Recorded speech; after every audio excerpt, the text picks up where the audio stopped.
बिस्मिल्लाहिर्रहमानिर्रहीम। अस्सलाम वालेकुम। मैं हूं महरीन सबतैम। देख रहे हैं आप मेरा यूट्यूब चैनल और फेसबुक पेज। नाज़रीन, दो गैर मुल्की लड़कियों की कहानी इस वक्त सोशल मीडिया पर और हर जगह नेशनल मीडिया पर गर्दिश कर रही है, और इन दो लड़कियों की असल कहानी मुख्तलिफ तरीक़ों से बयान की जा रही है। इस वक्त दो बहुत ही मुस्तनद ज़राए से कुछ ऐसी खबरें मिली हैं कि आप हैरान रह जाएंगे सुनकर कि ये दो लड़कियां कौन थीं, किस तरह से इसहाक डार साहब के नवासे से मिली थी, किस तरह से ये दोस्ती जो है ये बढ़ती चली गई, किस तरह इनको दावत दी गई, दावत देने के बाद इनके साथ क्या कुछ किया गया, और सब कुछ होने के बाद इनका बयान रिकॉर्ड करवाने के बाद भी, बयान को सील करने के बाद भी इनको यहाँ से रवाना कर दिया गया, और अब बयान बदलना शुरू हो गया है। अब नई कहानी जो है मार्केट में फ्लोट करवानी शुरू कर दी गई है, और कहानी कुछ से कुछ बन गई है। मैं आपको एफआईआर जो पढ़ के सुनाऊंगी उसमें से बहुत से हिस्से मैं निकाल दूंगी, लेकिन आपको एफआईआर बड़े अच्छे से समझ आ जाएगी। और एफआईआर से पहले मैं थोड़ी सी आपको वो कहानी बताऊंगी जो इस वक्त इमरान रियाज हमारे बड़े अच्छे जर्नलिस्ट हैं, और उन्होंने कुछ बताई है, और कुछ चीज़ें जो है हमें हमारे कुछ ज़राए से, जो नाम नहीं बता सकते क्योंकि वो बड़े बड़े चैनल्स में काम करते हैं और उन चैनल्स के बहुत बड़े ओहदों पर है, लेकिन जाहिर सी बात है उनकी नौकरियां खतरे में पड़ जाएंगी। लेकिन जो कहानी उन्होंने बताई है वो आपको परेशान कर देगी। पहले बताती है इमरान रियाज ने क्या बताया। मुख्तसर से जान लीजिएगा। इसहाक डार साहब के नवासे हैं, उनका नाम इसमें आ रहा है, और साथ में उनके कुछ दोस्त हैं, उनका नाम आ रहा है, कुछ उनके लिए काम करने वाले लोग हैं, उनका नाम आ रहा है। ये दो लड़कियां जो है सिंगापुर में इनसे मुलाकात हुई, डच लड़कियां हैं ये। क्रिप्टो करेंसी और बहुत सी ऐसी चीज़ें जो इस वक्त पाकिस्तान में इलीगल है। सबसे पहली बात तो ये, इसमें की थी कुछ इन्वेस्टमेंट बड़े लोगों ने मुबैना तौर पर। इन बड़े लोगों की इन्वेस्टमेंट जो है वो फंस गई, या इनको ठीक से पैसे मिल ना पाए, या नुकसान हो गया, लेकिन इन दो लड़कियों की वजह से हुआ, और इन दो लड़कियों को फिर यहां पर दावत दी गई। अब इन दो लड़कियों के बकौल जो कुछ भी इन्वेस्ट किया गया था उसमें से जो आउटकम था वही इनको मिलना था। नुकसान हुए फायदा हुए सब जो है सबको बेयर करना पड़ता है। लेकिन अब जिद बन गई थी इस बड़े शख्स के बड़े बेटे की मुबैना तौर पर। अब हुआ क्या जनाब कि ये दो लड़कियां जो हैं, इन्होंने जब ये सारा काम कर लिया उसके बाद इन्होंने इनको जाहिर नहीं होने दिया कि हम तुमसे गुस्से में हैं या हम तुमसे कोई रिकवरी करना चाहते हैं। लेकिन ये लड़कियां भी होशियार थीं, घर से निकलने से पहले अपने माँ बाप घर वालों को बताकर निकली थी। कुछ कोड वर्ड्स भी इनके दरमियान डिसाइड हुए थे कि अगर हमने कोई ऐसी बात कहीं से भी आपको फ़ोन करके की तो समझ जाना कि हम शदीद मुसीबत में हैं। अब इसके बाद कहानी जरा आगे सुनते जाइए। होता जनाब कुछ यूं है कि ये रज़ा डार इनका नाम बताया जा रहा है, जो कि नवासे है इसहाक डार साहब के। मुबैना तौर पर इनके बुलाने पर ये लड़कियां जो है ये पाकिस्तान आई। लड़के इनका नाम मैं आपको बता दूं, जिनके मेन लड़के जिनके नाम आ रहे हैं वो है हसन, एक लड़का है सिकंदर, और फिर है जनाब ये रज़ा डार। रज़ा डार को मेन कैरेक्टर अभी तक बताया जा रहा है इमरान रियाज के बकौल, क्योंकि वो कहते हैं कि उनके पास सबूत भी मौजूद है कि कहाँ कहाँ रज़ा डार जो है इन लड़कों को फ़ोन करता रहा, और ये लड़के जो जो रिप्लाई करते रहे, इन्हीं का एक साथी दोस्त जो है उसकी बातचीत हुई है इमरान रियाज से, और उसने ये सारी डिटेल्स जो है उसको बताई हैं। उसका ये कहना है कि असल कसूरवार रज़ा डार है, रज़ा डार के मामलात थे, ये लड़के तो छोड़ देते, लेकिन रज़ा डार कहता था कि मैं इनसे $3 मिलियन जो है निकलवाऊंगा। उन लड़कियों का कहना था $1-2 लाख ले लो, लेकिन वो किसी तरह से राजी नहीं हो रहा था। यहाँ तक कि भाव ताव के बाद बात जो है वो $1.5 मिलियन पर आकर रुकी थी, लेकिन उसके बाद जो कुछ हुआ वो भी जरा सुन लीजिए। अब जनाब होता क्या है कि ये जो लड़कियां हैं इनकी मुलाकात इसके साथ होती है, वो इसको दावत देता है कि आप लोग पाकिस्तान आए। इनकी बहुत सी तस्वीर जो है वो वज़ीर आज़म मुख्तलिफ बड़े बड़े लोगों के साथ थी, वो लड़कियाँ इम्प्रेस भी हुई, और फिर बड़े ही प्रोटोकॉल के साथ उनको पाकिस्तान बुलवाया गया। जाहिर सी बात है बड़े दफ्तर का इस्तेमाल किया गया होगा, वीज़े लगे होंगे, सब कुछ हुआ होगा। अब जब सब कुछ हो गया तो उसके बाद ये लड़कियां जो हैं ये यहाँ पर आ गई। ये जैसे यहाँ पर आई तो फिर इनको अगवा कर लिया गया। अगवा करने के बाद इनको मुख्तलिफ जगहों पर रखा गया। अब अली रज़ा डार इनके मुताबिक ये लड़कियां जो हैं इनको, अब जो एक स्टोरी पहले जो बताई कि मार्केट में, वो ये थी कि ये लड़कियां जो है बेसिकली इनको इनसे कुछ रिकवरी करनी थी। ये इन लड़कों के हवाले की गई कि वो इन पे सख्ती करे, शायद ये पैसे दे देंगे। उसके बाद इन लड़कों ने जो कुछ किया ये इन लड़कों की गलती है, इसमें रज़ा डार साहब का कोई कसूर नहीं है, अभी तक ये बताया जा रहा है, लेकिन लड़कियां ऐसा नहीं कह रही। अच्छा, अब क्या होता है जनाब कि जब ये इन लड़कियों के पास ये लड़के थे, इन्होंने इन लड़कियों के साथ ज्यादती की और इनको कांच के टुकड़ों के साथ इन्हें जख्मी भी किया, इन पर तशद्दुद भी किया ताकि ये पैसे किसी तरह से दें। उसके बाद इन लड़कियों के जो वालिदैन और जो पीछे लोग थे, वो जब इनका उनसे राब्ता ना हो पाया, फिर उन्होंने एम्बेसी से राब्ता किया। ये भी कहा जा रहा है कि इन लड़कियों की फ़ोन पर उनसे बात हुई, उन्होंने कोई कोड वर्ड बोला जिससे कि वो समझ गए, और उसके बाद उन्होंने एम्बेसी को मुतहर्रिक किया, और उसके बाद वहाँ से यहाँ चीज़ें जो है पहुँची। और ज़ाहिर सी बात है, जब मामला दूसरे मुल्क का होता है, सफारत खाने इन्वॉल्व हो जाते हैं, तो फिर मामले को बड़ा सीरियस लिया जाता है। फिर यहाँ पर जब बात पहुँची रज़ा डार की फैमिली तक, तो फिर रज़ा डार साहब ने इन लड़कों को फ़ोन किया। अब ये बातें जो है उन लड़कों ने बताई हैं इमरान रियाज़ को, और इमरान रियाज़ कह रहे हैं कि उनके पास इसके पूरे सबूत मौजूद हैं। मैं अभी दूसरी कहानी की तरफ आती हूँ। अब जनाब, जब पुलिस ने कहा कि भाई अब ये मामला सीरियस हो गया है, लड़की को बाजियाब कराना ज़रूरी है, तो फिर रज़ा डार ने इन लड़कों को फ़ोन किया और इन्हें कहा कि तुम लोग वहाँ से गायब हो जाओ, अपनी लोकेशन भेजो। लड़की को बाजियाब करा दिया जाता है, लड़कियों को, और उसके बाद उनका बयान रिकॉर्ड किया जाता है। जो एफ़आईआर है वो भी ज़रा आपको पढ़ के बता देते हैं कि एफ़आईआर क्या है।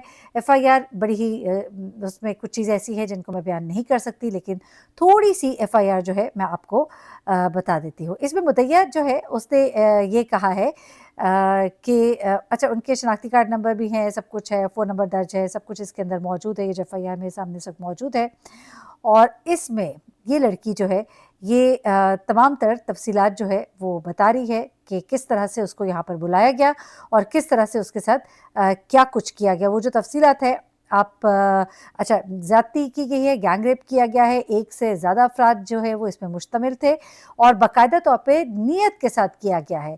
और यानी कि एक होता है आपका, एक जुर्म होता है, और एक जुर्म होता है जो पहले प्लान होता है और फिर जुर्म होता है। तो एक ऐसा जुर्म किया गया है जो बाकायदा प्लानिंग के तहत किया गया है। तो इसमें दफ़ा 365 जो है वो शामिल है। अच्छा, अब इसमें ये खातून बहुत सी ऐसी बातें बता रही हैं कि किस तरह से हमें यहाँ पर लाया गया। हमारी जो है मुलाकात सिंगापुर में हुई अक्टूबर 2025 में। उस वक़्त हम दोनों यानी कि हम दोनों लड़कियाँ जो हैं वहाँ मौजूद थी। रज़ा ने, अब उसे बाकायदा तौर पे रज़ा का नाम लिया, कि उसने हमें पाकिस्तान आने की दावत दी, हमारे वीज़ों का इंतज़ाम भी उसी ने किया। 29 जून को हम पाकिस्तान आई। अब इन ख़वातीन ने एफ़आईआर में अपने साथ पेश आने वाले वाक़यात की तफ़सीलात बहुत ही घिनौनी बताई हैं। मुख्तसर उसको बता देती हूँ। उनके साथ ज़्यादती की गई, कान से मारा गया, जिनमें से एक शख्स जो है वो 46 साल का था, जिसने भूरे रंग के कपड़े पहने थे। एक और शख्स था, वो बेज कलर के। एक और शख्स 36 साल का था, उसने काले रंग के कपड़े पहने थे, और तीसरा एक नौजवान था जिसने नीले रंग के कपड़े पहन रखे थे, और इनके साथ मुतअद्दिद बार ज़्यादती की गई है और बहुत इनके साथ बुरा सलूक किया गया है। अच्छा, उसके बाद ये ख़वातीन जो है वो कहती हैं कि मुसलसल हमसे पैसे मांगे जा रहे थे, हम पर दबाव डाला जा रहा था, हमें कहा जा रहा था कि पैसे नहीं दोगे तो तुम लोग के साथ बहुत बुरा होगा। और आखिर में ख़वातीन ने एफ़आईआर में मुतालबा किया कि पांचों मुल्ज़िमान को गिरफ्तार करके कानून के मुताबिक उन्हें सज़ा दिलवाई जाए। अच्छा, ये सब कुछ हुआ। जुम्मे को इन ख़वातीन को यहाँ से भगा दिया जाता है। भगा दिया जाता है के अल्फाज इस्तेमाल करें, वो इसलिए कि उनको भेजते साथ ही अब जो उनका बयान रिकॉर्ड किया गया था उसे बिल्कुल ही कह दिया गया है खुफिया बयान है। अब उस बयान में रद्द-बदल होगा, कहानी एक नई मार्केट में फ्लोट की जाएगी। इमरान रियाज़ कहते हैं कि अब जो, अच्छा, बल्कि कुछ और चीज़ें उन्होंने बताई, वो मैं पहले बता दूँ। इमरान रियाज़ ने कहा कि जो लड़के उसके साथ मौजूद थे, उन लड़कों ने बताया कि जब वो डार का फ़ोन आता है, रज़ा डार का, वो इन्हें कहता है कि तुम लोग वहाँ से चले जाओ, उन लड़की को बाजियाब कराना है। लड़कियाँ बाजियाब होती है, बयान रिकॉर्ड होता है, उसके बाद वो लड़के जो है वो अभी छुपे ही होते हैं। लेकिन अब पुलिस इन्हें कहती है कि हमें लड़कों को भी गिरफ्तार करना होगा, मामला जो है बहुत हाइप पकड़ चुका है। उसके बाद रज़ा डार उसे फ़ोन करता है कि भाई को बंदा ढूंढो जिसके ऊपर ये सारा इल्ज़ाम डाल सको। बंदा नहीं मिलता है, तो फिर रज़ा डार उसे कहता है कि तुम फ़िलहाल गिरफ्तारी दे दो और एसपी जो भी है उसके पास चले जाओ और मामले को संभाल लेंगे। अभी इस वक्त थोड़ी देर के लिए खामोशी इख्तियार करो, मामला भी बहुत गर्म है, ठंडा होगा तो सब कुछ मैं संभाल लूँगा। तो फिर वो लड़के जो है वो जाते हैं और जाके गिरफ्तारी देते हैं।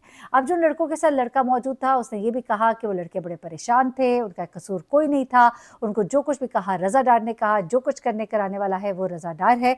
और ये सब बातें फर्स्ट हैंड पहुंचती हैं इमरान रियाज़ तक उन लड़कों के थ्रू जो कि उन लड़कों के साथी थे और उनके साथ इस तमाम तक वक्त में मौजूद थे जब रज़ा डार उन्हें मुसलसल फ़ोन कर रहा था। अब लड़कियां भेज दी गई, लड़के पकड़वा दिए गए। एक दो दिन सोशल मीडिया के ऊपर ये खबरें गर्दिश करेंगी और फिर हो जाएगी कहानी बंद, यानी कि बंद डब्बों में चला जाएगा ये केस, क्योंकि जाहिर सी बात है बड़े बड़े लोग इन्वॉल्व है, बड़ी बड़ी शख्सियात है, इसहाक डार साहब है, मियां नवाज शरीफ साहब की फैमिली है, और फिर ये तमाम चीज़ें जो है इनको देखते हुए कौन हाथ डाल सकता है यहाँ पर। ये भी कहा जा रहा है जिन साहब ने इस पूरी इन्वेस्टिगेशन को देखना था, जिस वक़्त ये मामला जो है सोशल मीडिया पर आया, तो उस वक़्त वो प्रोटोकॉल देने के लिए मियाँ साहब के साथ मौजूद थे। तो ऐसे लोग जो है वो किस तरह से किसको इंसाफ़ देंगे और क्या करेंगे? एनीवे, ज़्यादा मैं इसकी डिटेल में नहीं जानना चाहती। अब कहा ये जा रहा है कि एक नई कहानी बनाई जाएगी। जिन लड़कों को गिरफ्तार किया गया है, कहा जाएगा कि उनका इस वाक़ये में कोई किरदार नहीं है और वो जो है वो सिर्फ़ वहाँ पर गए थे और कुछ लोगों को लेकर गए थे कि वो इन लड़कियों से रिकवरियाँ कराएँ। उन लड़कियों के हवाले मतलब उन लड़कों के हवाले उन लड़कियों को करके ये जो दोस्त यार हैं डार साहब के, ये वापस आ गए थे। तो जो कुछ किया कराया है उन लड़कों ने किया है। उनमें से एक लड़का जो ज़रा कमज़ोर था बैकग्राउंड में, उसको इन्होंने फँसवाने की कोशिश भी की, लेकिन जब कामयाब ना हुए तो अभी उन्होंने कहा है थोड़ी देर खामोशी इख्तियार करो। अच्छा, अब किसी एक आध बंदे को बीच में डाल के नामज़द कर देंगे और उसको भी बाद में पैसे देकर बचा लिया जाएगा। तो जनाब ये है मामला अभी तक, लेकिन जो कहानी मुझ तक पहुँची है वो भी ज़रा आप सुन लीजिएगा। सुनने में ये आ रहा है कि लड़कियों ने जो बयान दिया है, उन लड़कियों के साथ कुछ पैसों के मामलात जो है वो तय करने की अब कोशिश की गई है। यानी कि अब लेने के देने इनको पड़ गए। पहले तो इनसे रिकवरीज़ कराना चाहते थे, लेकिन अब इन लड़कियों को मज़ीद पैसे देने होंगे। लेकिन अब ये लड़कियाँ जो हैं, इनके साथ जो कुछ किया गया है वो बड़ा ही अज़ियतनाक है और ज़राए ये बता रहे हैं कि वहाँ जाकर एम्बेसी के थ्रू और अपने मुल्क के जो ज़ाहिर-सी बात है, अपने मुल्क में जाकर वो बाकायदा तौर पे कानूनी रास्ता भी इख्तियार करेंगे और वहाँ पे जाकर वो इनके ऊपर मज़ीद दबाव भी ये डाल सकते हैं कि खूब अच्छी खासी रकम दी जाए ताकि जो कुछ उनके साथ किया गया है, जिस ट्रॉमे से वो गुज़री हैं, तो उसकी कॉम्पेंसेशन होए। अदरवाइज़ शायद फिर उनकी तरफ से वो स्टेप उठाया जाएगा जिसमें फिर ये बात सोशल मीडिया पे बहुत उठेगी और इन्हें कुछ ना कुछ तो करना ही पड़ेगा। और अब मुँह बंद कराने के लिए इनको क्या पता $3 मिलियन उनसे माँग रहे थे, क्या पता $10 मिलियन उन्हीं को देने पड़ जाए, यानी कि उल्टा उन्हीं के गले पड़ गई ये सारी बैल। एनीवे, अभी ये जो कुछ तो हो रहा है, लेकिन ये कहा जा रहा है ज़रूर कि जो शवाहिद इकट्ठे किए गए थे, जो सैंपल्स दिए गए हैं, लड़कियों के डीएनए और ये तमाम चीज़ें, इन रिपोर्ट्स को भी आने वाले वक्त में तब्दील कर दिया जाएगा। और मुझे जो अपने ज़राए से पता लगा, कुछ चैनल्स के, मैंने जैसा कि कहा, करता धरता बड़े लोग हैं, उन्होंने ये कहा है कि जिन साहब के पास ये सारा केस जो है इस वक्त, और वो जो सारा कुछ देख रहे हैं, वो राइट हैंड हैं और वो राइट हैंड है तो वो राइट लेफ़्ट तो कोई काम करेंगे नहीं उनकी मर्ज़ी के ख़िलाफ़। तो फिर होगा तो वही कि जो हमें पता है, ना ऐसे लोगों को सीसीडी के हवाले किया जाता है, ना कुछ और किया जाता है। और थोड़े अरसे में जब मामला थोड़ा-सा ठप जाएगा तो फिर बस सब खामोश, कुछ भी नहीं होने वाला, कुछ भी नहीं होने वाला। एनीवे, हमारी बड़ी सुबकी है, किसी भी मुल्क से कोई हमारे मुल्क में आए तो हम पर लाज़िम है कि हम उसका बहुत ख़्याल रखें। हमारा इमेज जो दूसरे ममालिक में ख़राब होता है ना, उसकी एक बड़ी वजह ये भी है। फिर जब बाहर के ममालिक में लोग ये बात करते हैं, जब यहाँ से लोग वहाँ जाते हैं कि आप लोग तो ऐसे हैं, आप लोग तो वैसे हैं, और जब आपको इज़्ज़त नहीं मिलती है तो फिर आप कंप्लेन करते हैं। तो हम कैसे कंप्लेन करें जब हमारे लोग इस तरह के काम करते हैं? अपना बहुत ख़्याल रखिएगा, दुआ में याद रखिएगा। अल्लाह हाफ़िज़।